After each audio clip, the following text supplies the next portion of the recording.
तो hello guys, मैं हूं प्रकाश जनागल और इस वीडियो में आपको बताने वाला हूं कि जो फॉर्मूले होते हैं मैथ के बेसिक फॉर्मूले कैसे बनते हैं। यानी कि जो शंकु का आयतन होता है उसका पृष्ठ क्षेत्रफल कैसे निकालना, उसके बाकी फॉर्मूले कैसे बनते हैं और किन छोटी छोटी चीज़ों का ध्यान रखना पड़ता है तो बताऊँगा इस पूरी वीडियो में। तो आप पूरी वीडियो कंटिन्यू देखते रहें और बीच में इसको ना करें। तो चलिए शुरू करते हैं। गाइस, मैं हूं प्रकाश जनागल और आज मैं आपको बताने वाला हूं कि मैथ के जो फॉर्मूलेज होते हैं उसमें ज़्यादा टफ फॉर्मूला होता है शंकु का। तो शंकु के फॉर्मूले में काफ़ी ज़्यादा बच्चे कंफ्यूज भी होते हैं और किस तरह से बनता है ये फॉर्मूला, चलिए देखते हैं। तो सबसे पहले मैंने आपको यहाँ पे एक डायग्राम बनाया है। ये शंकु का आयतन है। शंकु हमेशा अंदर से खोखला होता है, ये बात आपको ध्यान में रखनी चाहिए। अगर खोखला ना भी हो तो भी कोई दिक्कत नहीं, ठीक है। शंकु का जो शेप होता है वो इस तरह का होता है और ये जो होता है यानी कि वृक्कपृष्ठ है, यानी वृक्कपृष्ठ कहलाता है, ये खोखला होता है। अभी देखिए, यानी जो उसके 3 पॉइंट होते हैं, 1 2 3, यानी कि ए बी सी इसके 3 पॉइंट्स हैं, ठीक है। अब इन तीनों पॉइंट्स को, इनमें किस चीज़ को क्या बोलते हैं दिखाते हैं। यानी एक तो हाइट ये होती है आपकी, जो इसे शंकु की हाइट बोलते हैं, जो कि इसके टॉप लेवल से सेंटर लेवल यानी नीचे बेस तक सेंटर लेवल जो होता है वहाँ तक की ऊंचाई इसकी एच है।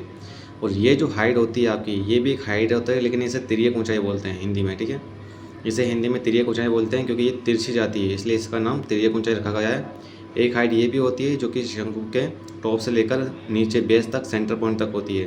और एक ऊंचाई ये होती है जो यानी कि साइड कॉर्नर से लेकर टॉप कॉर्नर के ऊपर तक है, यानी तिरछी रेखा में होती है, ठीक है। और ये जो होता है इसका बेस होता है, यानी यहाँ से लेकर यहाँ तक का बेस उसका पूरा व्यास होता है। और उसकी त्रिज्या जो होती है यहाँ से लेकर इसके सेंटर पॉइंट से लेकर इसके एंड पॉइंट यानी साइड के एंड पॉइंट तक होती है, उसे हम त्रिज्या बोलते हैं। और ये जो कोण बचता है बीच में, ये जो कोण बनता है यहाँ से यहाँ तक का, ये हमेशा 90 डिग्री का होता है। इन बातों को हमेशा ध्यान रखें। तो देखिए इनके सूत्र कैसे बनते हैं। वीडियो पूरा देखें क्योंकि वीडियो में मैं आपको कौन सा सूत्र किस तरह से बनेगा वो आपको पूरी जानकारी देता हूँ, ठीक है। तो सबसे पहले अगर बात करते हैं हम वक्र पृष्ठ का क्षेत्रफल, ठीक है। अब यहाँ पे देखिए, यानी कि एक तो वक्र पृष्ठ का क्षेत्रफल है, दूसरा था पृष्ठों का क्षेत्रफल, ठीक है।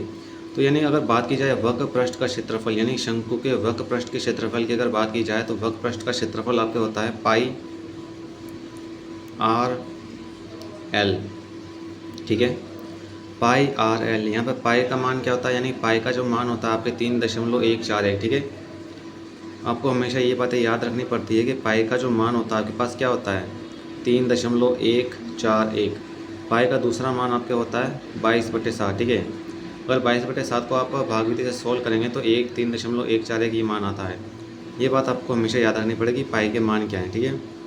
अब देखो, पाई का मान इसलिए आता है, इसके वीडियो में आपको एक अलग से वीडियो बना के बताऊँगा पाई का मान कैसे होता है, क्यों होता है। तो ये रहा आपका पाई। अब आर जो होती है आपकी त्रिज्या होती है, यानी कि यहाँ से लेकर यहाँ तक की पॉइंट, ठीक है। यहाँ से लेकर यहाँ तक की जो त्रिज्या होती है यानी जिसकी लंबाई होती है वो होती है आर। और एल आपका होता है तिर्यक ऊंचाई, ठीक है। तो यानी बात है ये वक्र पृष्ठ का क्षेत्रफल, यानी कि यहाँ से लेकर यहाँ तक का, ठीक है। ये आपका होता है वक्र पृष्ठ का क्षेत्रफल, यानी कि यहाँ से लेकर यहाँ तक का। इसका अगर क्षेत्रफल आपको ज्ञात करना हो यानी कि फिर एक हिस्से का, तो उसका सूत्र होता है पाई आर एल, ठीक है। अगर वहीं बात की जाए पृष्ठों का क्षेत्रफल, यानी कि पृष्ठों का मतलब होता है, ये याद रखें पृष्ठों की बात की जा रही है, यानी कि इसमें संपूर्ण पृष्ठ का क्षेत्रफल आता है।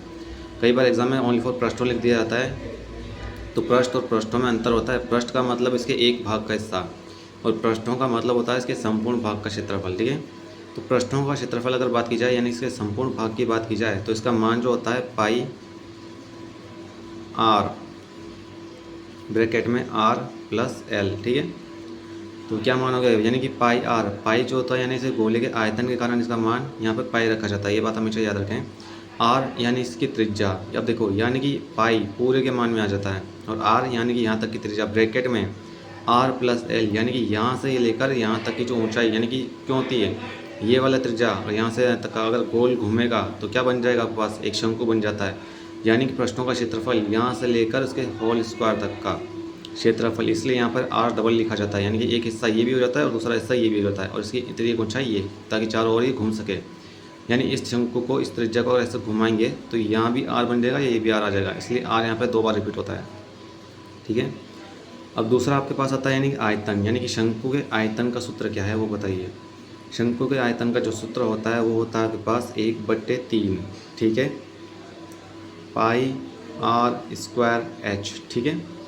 शंकु के आयतन का जो फॉर्मूला होता है वो होता है आपके पास है यानी कि 1/3 पाई आर स्क्वायर एच। अब यहाँ पर 1/3 ही क्यों लिखा जाता है, ठीक है। 1/3 इसलिए लिखा जाता है क्योंकि आपको जो शंकु जो होता है वो आपके ट्रायंगल के रूप में होता है, ठीक है। शंकु जो होता है आपके ट्रायंगल के रूप में होता है, यानी कि ये स्क्वायर रूप में नहीं है। यानी कि इसके अगर ये स्क्वायर होता, यानी कि इस मान लो मैं अगर इस तरह से इमेजिनरी लाइन कर दूँ कि स्क्वायर होता, तो उसमें क्या होता है 1/4, यानी कि इसके 4 हिस्से हो सकते थे। लेकिन यहाँ पे 1/3 ही इसलिए गया क्योंकि शंकु जो शेप होता है वो ट्रायंगल शेप में होता है और नीचे से सर्कल शेप में होता है, इसलिए यहाँ पर जो मान लिखा जाता है 1/3 लिखा जाता है। और आयतन क्या होता है, इसके यहाँ से लेकर यहाँ तक का, यहाँ से लेकर यहाँ तक का, यहाँ से लेकर यहाँ तक का, यानी इसके होल स्क्वायर सर्कल, यानी कि पूरा क्षेत्रफल, यानी कि इसका आयतन कितना होगा, उसमें कितना सामान्य द्रव्यमान हो सकता है या फिर कितना मटेरियल उसमें आ सकता है या फिर कितना सामान उसमें द्रव्य जमा हो सकता है, फिर कोई भी और चीज़ जमा हो सकती है, यानी आयतन, यानी कि इसका क्षेत्रफल कितना हो सकता है संपूर्ण का।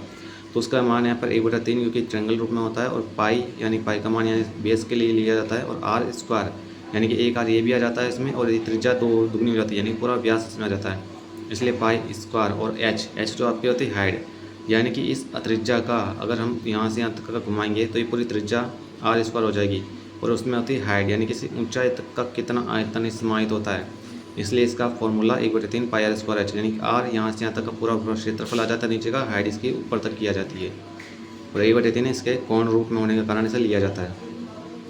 अब अगर हम बात करें त्रियक ऊंचाई, अगर त्रियक ऊंचाई क्या होती है तो समझ लें। त्रियक ऊंचाई जो होती है आपकी, ये तिरछी जो होती है यहाँ से लेकर यहाँ तक की जो हाइट है वो त्रियक ऊंचाई होती है, ठीक है, यानी कि यहाँ से लेकर यहाँ तक की हाइट, ठीक है, ये आपकी त्रियक ऊंचाई होती है।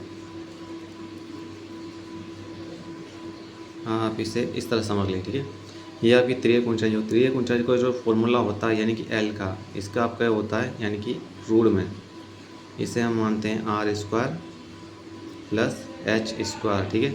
अगर त्रियक ऊंचाई आपको ज्ञात करनी हो तो यानी कि आर स्क्वायर क्यों हो जाता है, क्योंकि ये पूरा वक्रपृष्ठ का क्षेत्रफल इसमें आ जाता है, यानी कि चारों ओर से जो गोलाई होगी वो आर स्क्वायर में आ जाती है, क्योंकि रूट ऊपर लगा हुआ है, ठीक है, ये जो रूट है ऊपर लगा हुआ है इसलिए इसको आर स्क्वायर कहते हैं। आप इसे पाइथागोरस प्रमेय के सूत्र के रूप में भी ज्ञात कर सकते हैं, क्योंकि ये पाइथागोरस प्रमेय के सूत्र के अनुसार ही ये ऊंचाई का मान यहाँ पर निकाला जा रहा है, यानी कि आर स्क्वायर और प्लस एच स्क्वायर, यानी कि यहाँ पर जो हाइट होगी इसका स्क्वायर का जो मान है वो दरअसल रूट के कारण लगा जाता है, क्योंकि पाइथागोरस प्रमेय से ये सूत्र प्रभावित है।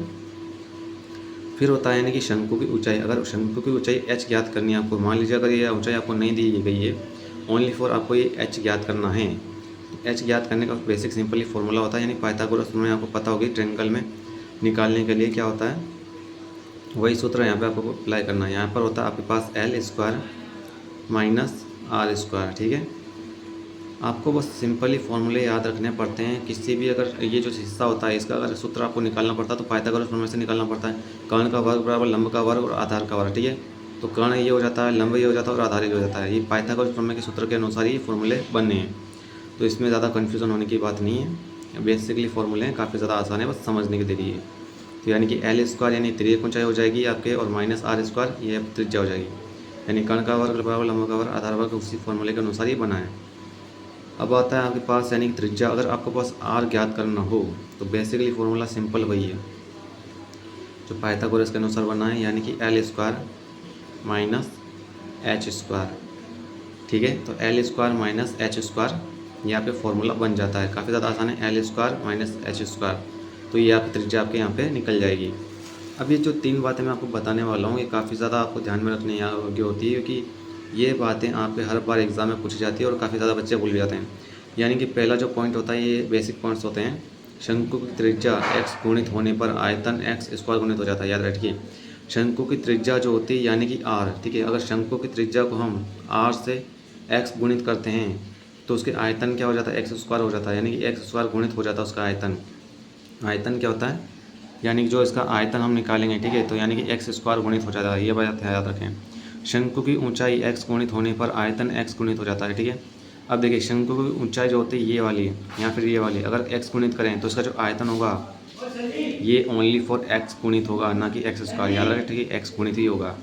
अब जो लास्ट पॉइंट आपको बचता है यानी शंकु की त्रिज्या x गुणित एवं ऊंचाई y गुणित होने पर, शंकु की त्रिज्या x गुणित होने पर और ऊंचाई y गुणित होने पर आयतन x स्क्वायर y गुणित हो जाता है, याद रखें, ठीक है। ये बेसिक पॉइंट होता है, यानी कि अगर त्रिज्या यानी कि r x गुणित और h आपकी जो हाइट होती है वो अगर y गुणित हो जाए तो इसका आयतन जो हो जाता है यानी कि x स्क्वायर y गुणित हो जाता है। ये बेसिक पॉइंट आपको ध्यान में रखना है। तो कैसी लगी वीडियो, मिलते हैं अगली वीडियो में कुछ नए जानकारियों के साथ। तो आप अपने चैनल को सब्सक्राइब कर लें और लाइक और सब्सक्राइब जरूर कर लें, और अगर कोई दिक्कत हो फॉर्मूले में तो आप कमेंट करके पूछ सकते हैं। धन्यवाद।